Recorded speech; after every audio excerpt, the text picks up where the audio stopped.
Of the databases that we've explored in this class, America History and Life with Full Text is my least favorite. It gave very limited search results despite using a variety of different and vague search terms, especially for my first dissertation idea on parental grief. I found more for my second dissertation idea on conscientious objectors, so that's what I stuck with for this discussion board. Frustratingly, when I limited my search results to exclude book reviews, it seemed like the search engine process that is include all of the book reviews and give those to her. So when I would open an article, it was oftentimes a book review, and that was very frustrating, although I did read some of them to get some additional source ideas from that. But one of the articles that I chose was Joseph Capizzi's Selective Conscientious Objection in the United States, published in the Journal of Church and State. Capizzi analyzed the legal and constitutional basis for conscientious objection and the obligations of the federal and state governments to recognize and provide alternative services and exceptions for objectors. He provided specific federal and Supreme Court cases, as well as various laws to discuss the government's legal obligations. I found it very interesting that prior to World War II, the court actually ruled that conscientious objection is not a constitutionally protected right, neither in the Articles or in the First Amendment of the Bill of Rights. The rights of objectors are only recognized insofar as Congress and the states decide to protect them. And so during World War II, they did offer those protections, but the only reason they did that was because they received considerable pressure on them from the peace churches to recognize conscientious objectors and give them alternative service. I'm not sure how I can use that information in my dissertation, but it could prove to be useful. He also doesn't stop at World War II. He also examines various Supreme Court cases up to and beyond the Vietnam War. So if I wanted to expand my topic, this could provide a really interesting gateway.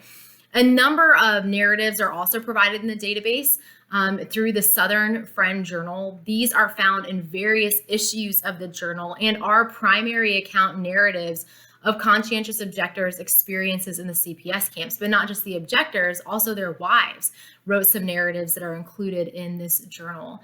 Sally L. Burroughs wrote about her husband and her experiences in the CPS camps in her article On the Fringes.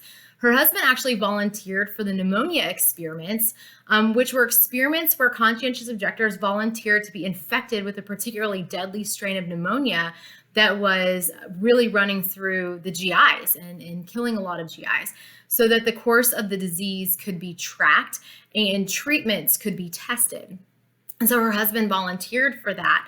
And she writes about his experiences and the impact that those experiments had on him as well as her. This was something that I wasn't aware of, so it's really interesting to something to include if I take this dissertation topic.